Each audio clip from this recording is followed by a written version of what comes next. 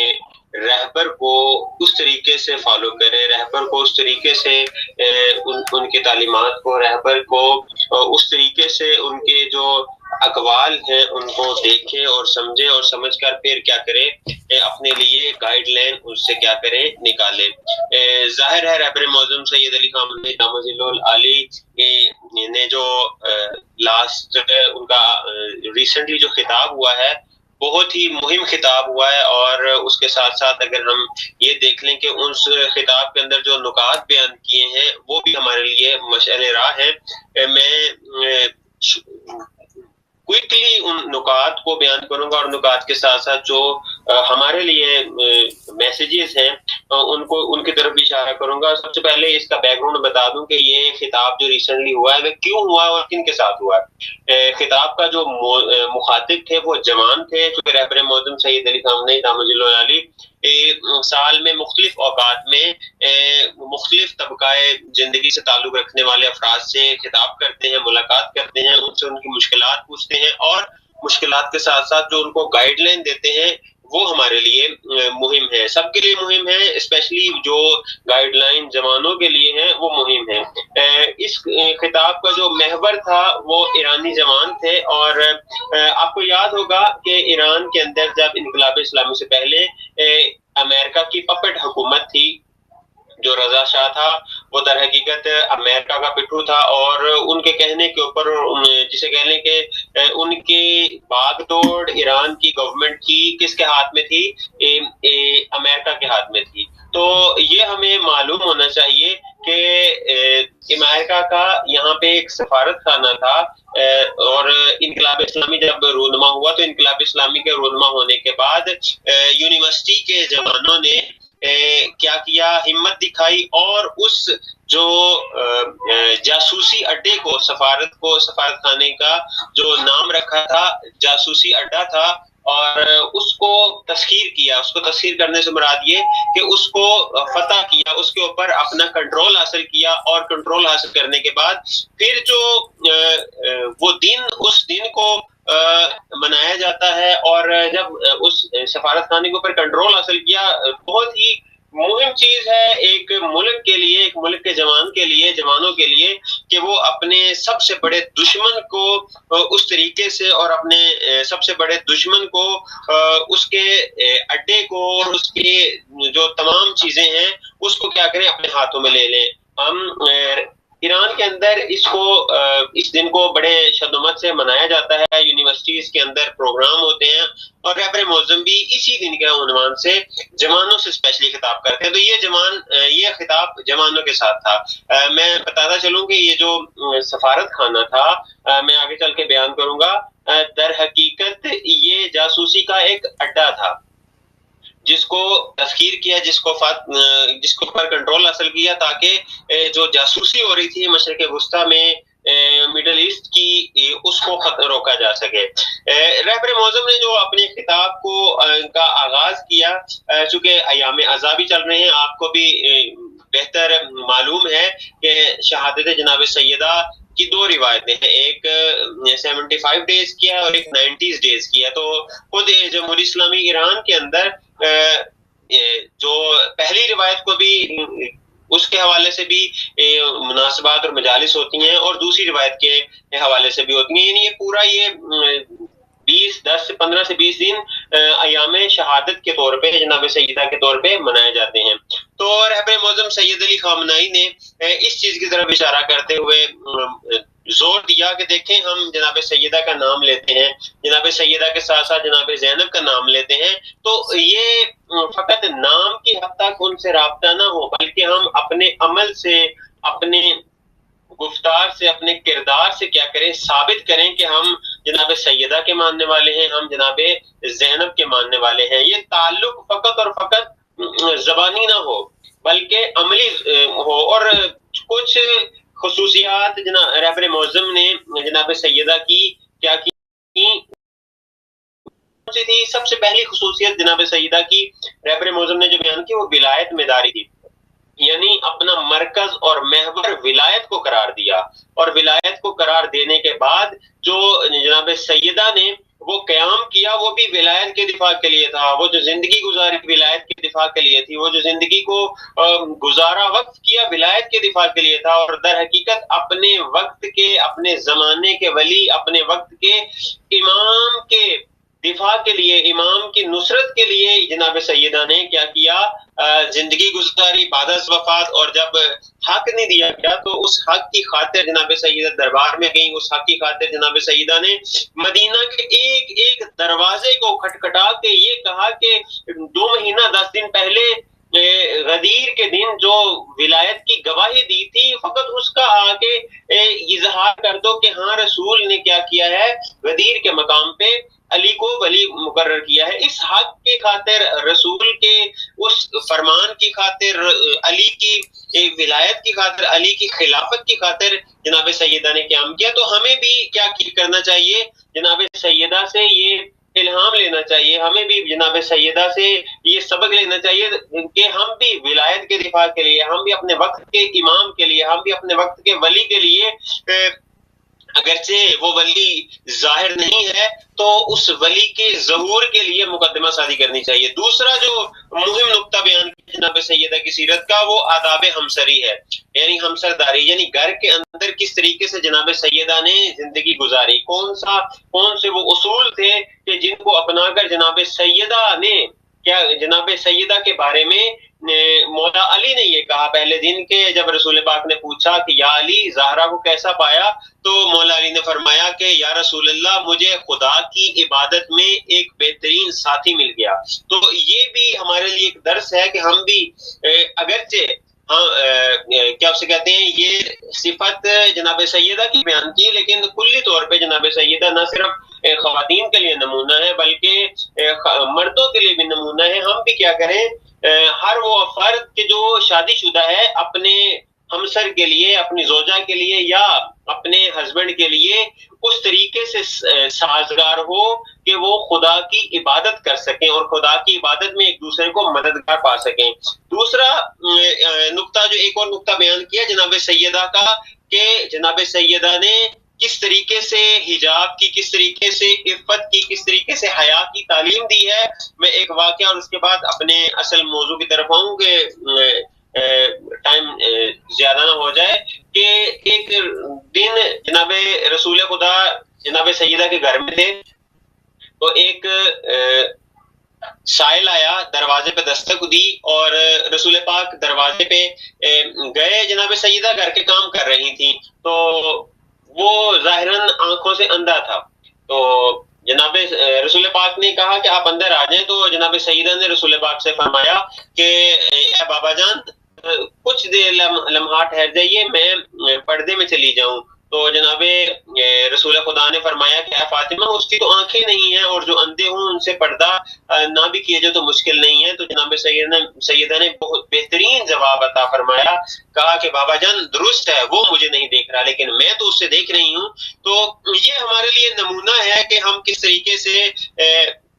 کیا کریں، جناب سیدہ سے کس طریقے سے، جناب زینب سے اور کس طریقے سے اہل بیت سے کیا کریں، متصل ہوں، اور متصل فقط زبانی نہ ہوں بلکہ اپنی عمل سے بھی یہ ثابت کریں کہ ہم اہل بیت کے ماننے والے ہیں. دوسرا نقطہ جو رہبر معظم نے بیان کیا ہے اس خطاب میں، وہ یہ کہ جوانوں کو معنویت کی طرف دعوت دی، جوانوں کو قرآن کی طرف دعوت دی کہ قرآن کی طرف آئیں، قرآن کو اپنا ساتھی قرار دیں، قرآن کی ہر روز تلاوت کریں. جب بھی قرآن، نماز فجر ہو، نماز ظہر ہو، عصر ہو، کوئی جب بھی آپ مصلی عبادت پہ خدا کی بندگی کریں، خدا کی بندگی نماز کی صورت میں کریں، تو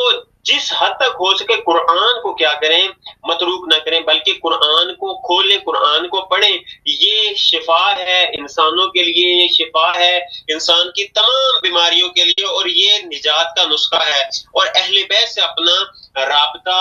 اور اہل بیت سے اپنی محبت برقرار کریں، خدا سے اپنا رابطہ مستحکم کریں، خدا کو اپنا جو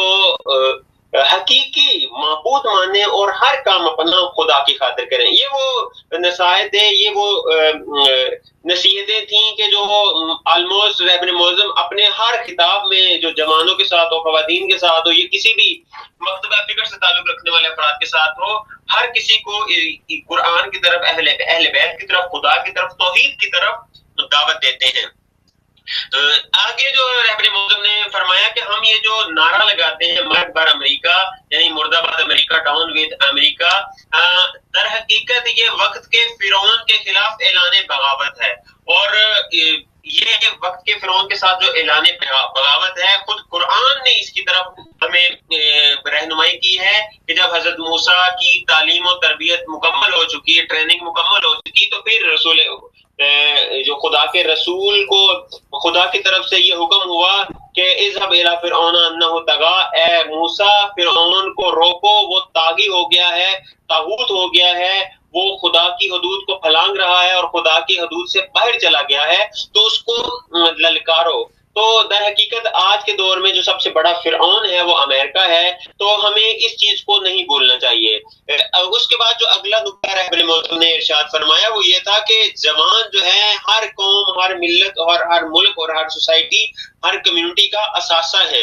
یہ جوان ہی ہے کہ جو ایک ملک کی ترقی میں اہم کردار ادا کرتے ہیں۔ آج اگر کسی بھی ملک سے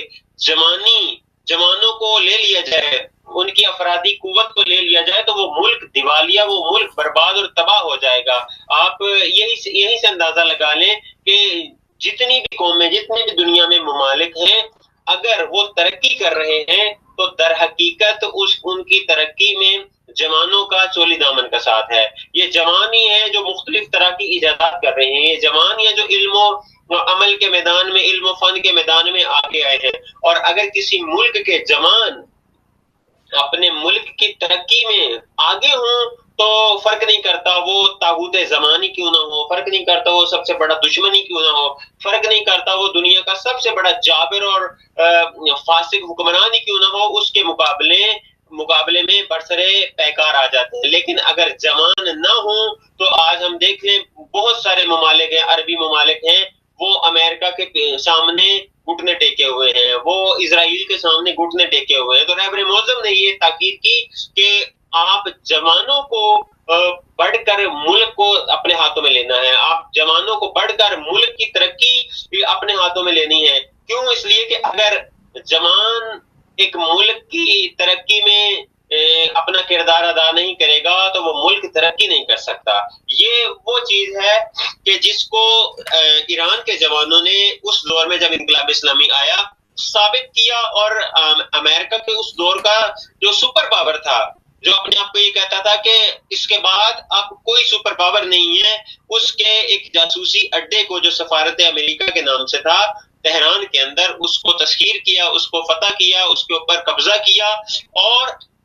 اس کے ساتھ ساتھ اس کے اندر جو جتنے بھی منصوبے تھے امریکہ کے، یو ایس اے کے، ان کو دنیا کے سامنے دکھایا کہ یہ جو دنیا کو اپنے آپ کو ایک نجات دہندہ ثابت کر رہا ہے، اپنے آپ کو ایک نجات دینے والا ثابت کر رہا ہے، در حقیقت یہ سب سے بڑا منافق ہے۔ اور رہبر معظم کی شاید ظاہراً اس سے پچھلی گفتگو میں جو رہبر معظم نے اسی طرف اشارہ کیا تھا کہ یہ وہ بدبخت ملک ہے کہ جو پہلے مختلف ممالک کے اندر فسادات کو عام کرتا ہے، لڑائی کرواتا ہے، اور پھر خود ہی ان کے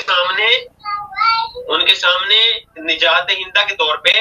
اپنے آپ کو پیش کرتا ہے۔ اس کے بعد جو رہبر معظم نے جوانوں کو مہم نقطہ ہے، بہترین نقطہ ہے، اور واقعی ہمیں اس کی طرف ہم سب کو، جوانوں کو نہیں بلکہ ہر مکتبہ فکر سے تعلق رکھنے والا فرد کہ جو رہبر معظم کو اپنا آئیڈیل اور لیڈر مانتا ہے، اس کے لیے یہ نقطہ مہم ہے۔ رہبر معظم فرماتے ہیں کہ آج کے دور کے سیاسی مسائل ہوں یا کل کے آنے والے دور کے سیاسی مسائل ہوں، ہر انسان کو بالخصوص تمام چاہنے والوں کو اور بالاخص جوانوں کو ان مسائل سے آشنا ہونے کے لیے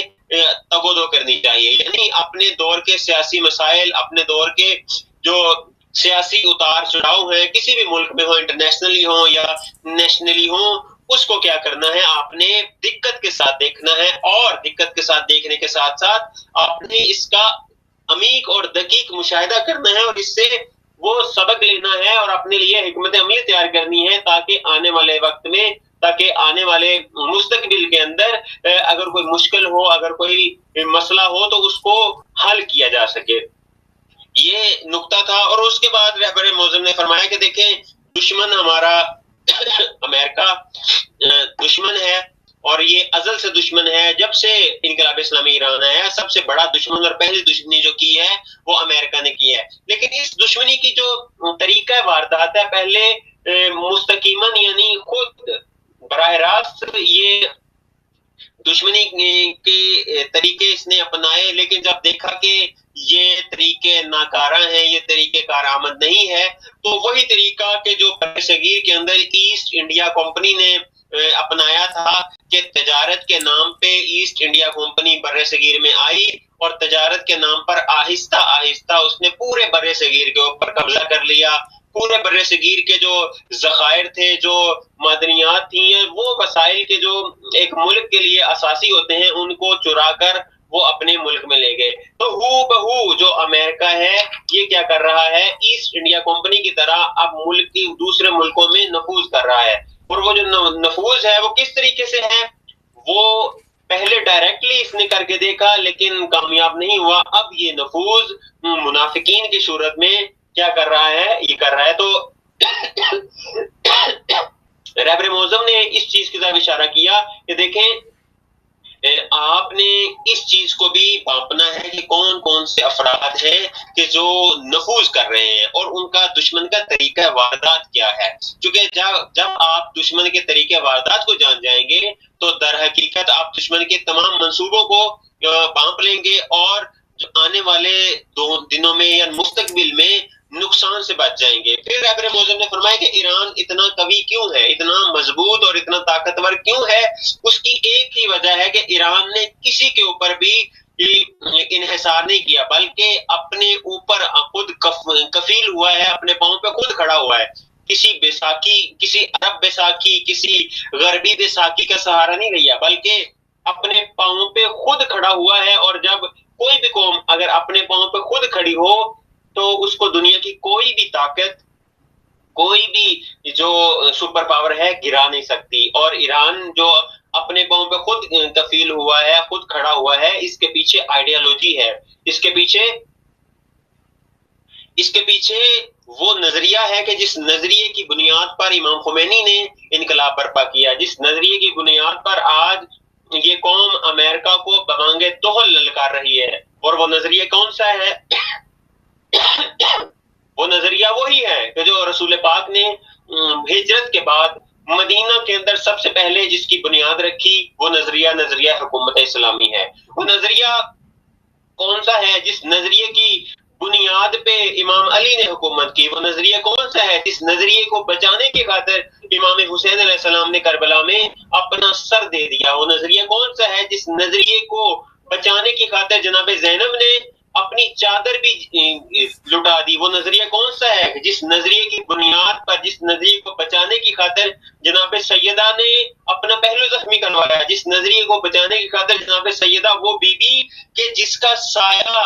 کبھی سورج نے نہیں دیکھا، وہ بی بی چل کے دربار میں جا کے اس نظریے کا دفاع کرتی ہے. وہ نظریہ کون سا ہے؟ وہ نظریہ ولایت ہے. اور آج کے دور میں وہ نظریہ امامت و ولایت و مہدویت ہے کہ اس نظریے کو بچانے کی خاطر آج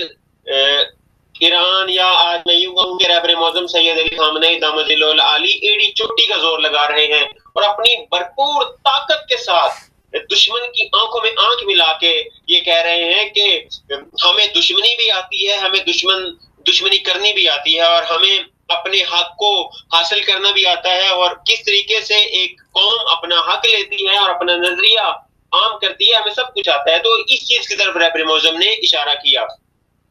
اس کے بعد رہبر معظم نے ایک نقطے کی طرف اشارہ کیا کہ یو ایس سے نہ صرف ایران بلکہ کسی بھی ملک کو کے بارے میں یہ نہیں چاہتا کہ وہ خود کفیل ہو، وہ مضبوط ہو، وہ پاور میں آ جائے. کیوں؟ اس لیے کہ اگر وہ پاور میں آ جائے گا تو ان کی دکان بند ہو جائے گی. اگر کوئی ملک خود کفیل خود ہو جائے گا تو در حقیقت امریکہ کا اسلحہ نہیں سیل ہوگا. اگر کوئی ملک خود کفیل ہو جائے گا تو امریکہ کی جو 80% جو انڈسٹری ہے، جس کا دار و مدار ٹیکنالوجی کے اوپر ہے، جس کا دار و مدار اسلحے کی فروخت کے اوپر ہے، جس کا دار و مدار کس کے اوپر ہے؟ گاڑیوں کو سیل کرنے کے اوپر ہے، یہ ساری کی ساری انڈسٹری خراب ہو جائے گی، تباہ و برباد ہو جائے گی اگر کوئی ملک خود کفیل ہو جائے. بس اگر کسی ملک نے خود کفیل ہونا ہے تو سب سے پہلے اس کو امریکہ کی غلامی کرنی پڑے گی. امریکہ کا کیا کرنا پڑے گا؟ امریکہ کا ساتھ دینا پڑے گا اور اس کی ہاں میں ہاں ملانی پڑے گی. اور امریکہ کی ہاں میں ہاں ملانے کا مطلب ہے کہ اپنے ملک کو سیریا بنا دیا جائے. امریکہ کو کی ہاں میں ہاں ملانے کا مطلب ہے کہ اپنے ملک کو افغانستان بنا دیا جائے. امریکہ کی ہاں میں ہاں ملانے کا مطلب ہے اپنے ملک کو عراق بنا دیا جائے. یہ وہ ممالک ہیں کہ جنہوں نے امریکہ کی ہاں میں ہاں ملائی ہے تو امریکہ نے ان کا جو بنیادی ترین جو ڈھانچہ ہے اس کو تہس کر دیا ہے. آج آپ دیکھیں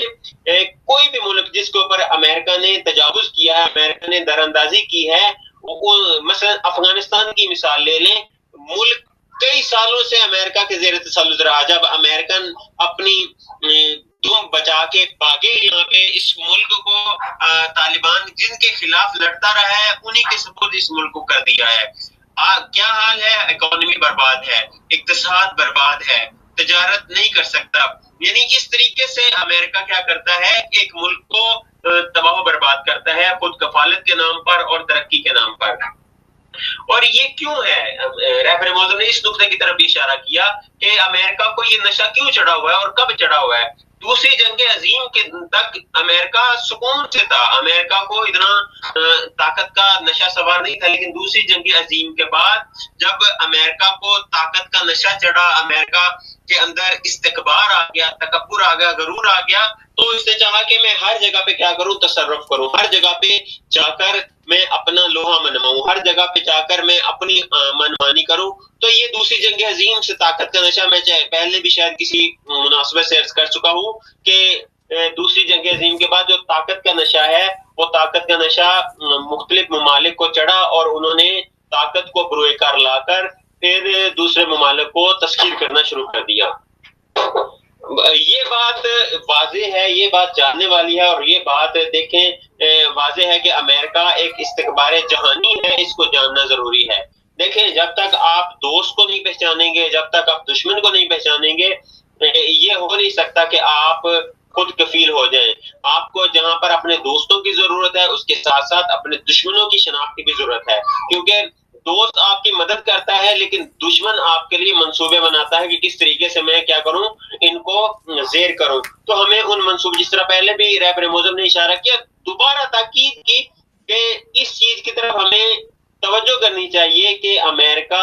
پوری دنیا کا دشمن ہے, بلکہ پوری دنیا نہیں بلکہ انسانیت کا دشمن ہے. اس چیز کو باور کر لینا چاہیے, اور باور کرنے کے ساتھ ساتھ ہمیں اس چیز کو بھی سامنے رکھنا چاہیے کہ امریکہ خاموش نہیں بیٹھے گا, بلکہ وہ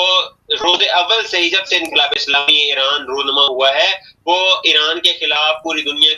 کے خلاف, امت مسلمہ کے خلاف منصوبے اور نقشے بنا رہا ہے تاکہ کسی طریقے سے اس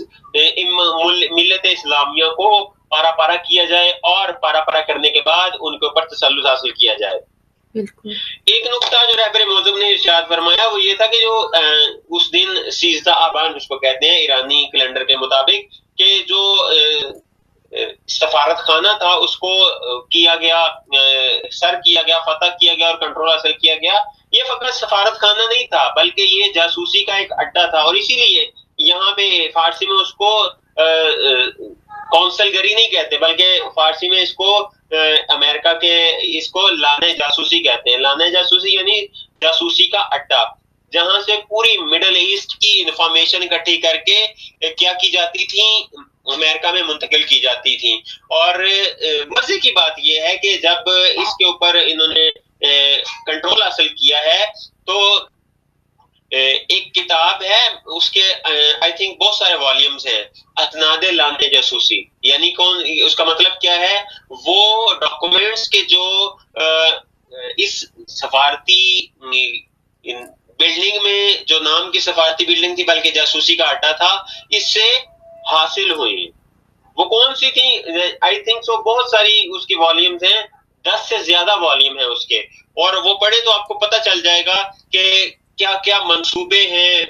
اس رجیم صہیونستی کے, اس شیطان بزرگ امریکہ کے, کہ وہ مڈل ایسٹ میں اور بالخصوص مسلمانوں کے اندر اور امت مسلمہ کو کیا پارا پارا کرنے کے لیے کس طریقے سے وہ اپنے ہتھ کنڈے استعمال کرتے رہے اور کیا کرنے تھے. میں اس کی تفصیل میں نہیں جاؤں گا. اگلا نقطہ جو رہبر معظم نے بیان کیا وہ یہ کہا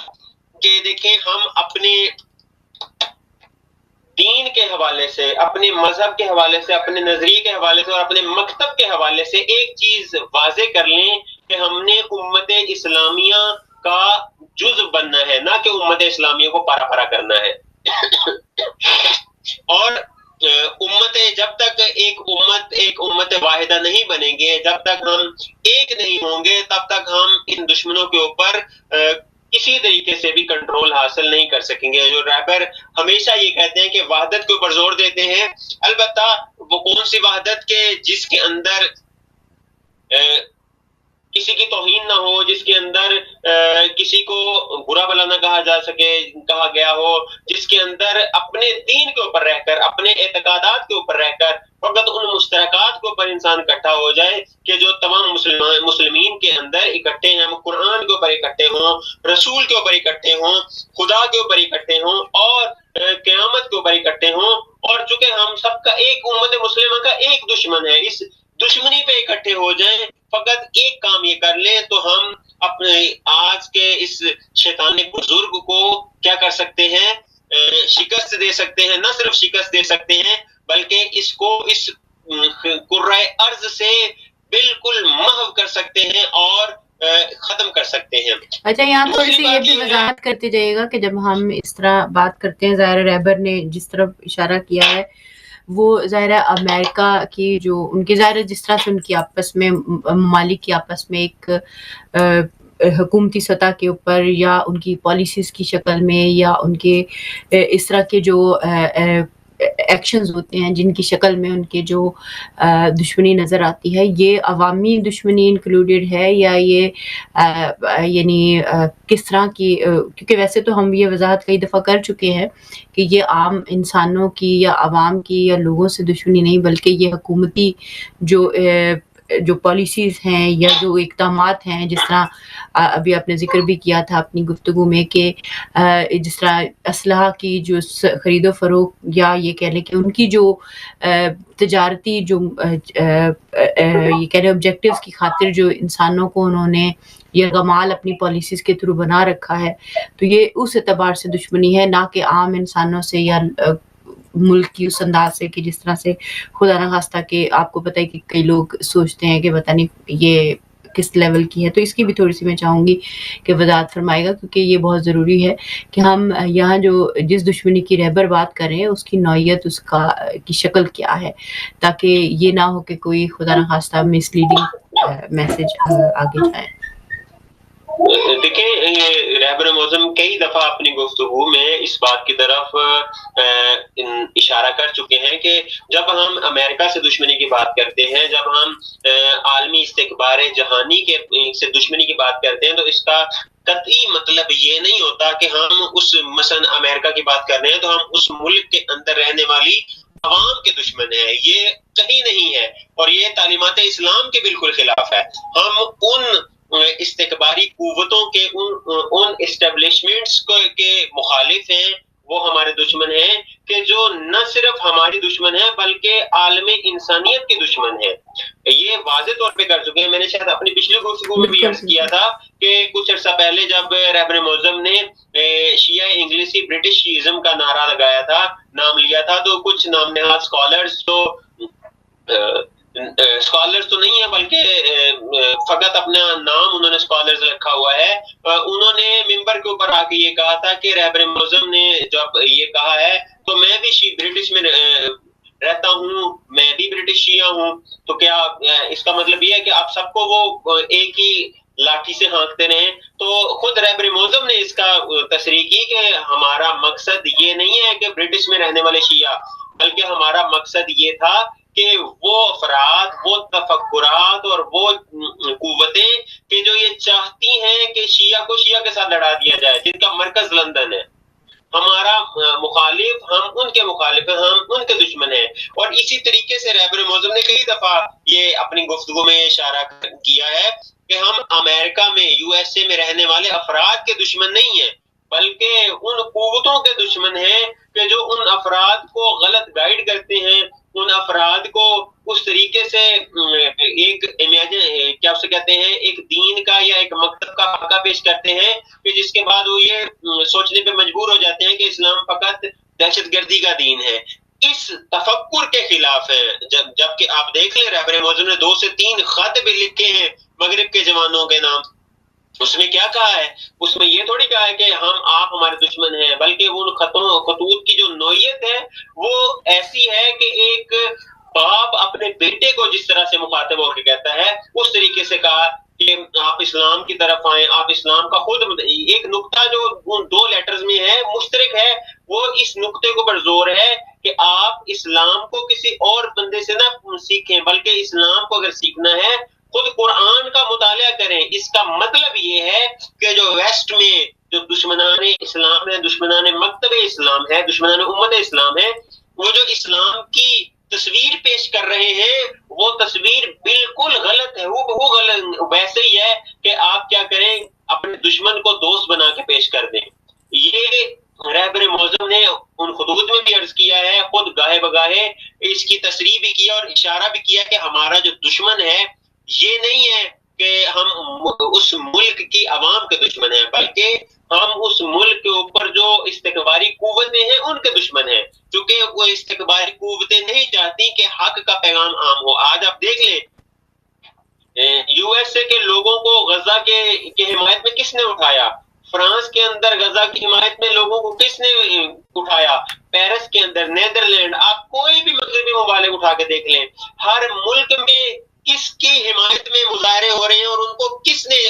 اٹھایا ہے؟ ان کو اس ضمیر نے اٹھایا ہے، اس پاک فطرت نے اٹھایا ہے کہ جو ہر انسان کو یہ کہتی ہے کہ جہاں پہ ظلم ہو تم اس ظلم کے خلاف ہو جاؤ اور جو مظلوم ہے اس مظلوم کا ساتھ دو. آج ڈیتھ ٹو امریکہ خود لندن کے اندر ہو رہا ہے، ڈیتھ ٹو امریکہ خود نیو یارک کی سڑکوں کے اوپر ہو رہا ہے. کیوں ہو رہا ہے؟ اس کی وجہ یہ ہے کہ لوگ جان چکے ہیں، لوگ یہ باور کر چکے ہیں کہ جو ہمیں اسلام کی تعلیمات سے آگاہ کیا گیا ہے وہ درست نہیں ہے. لوگ جان چکے ہیں کہ اسلام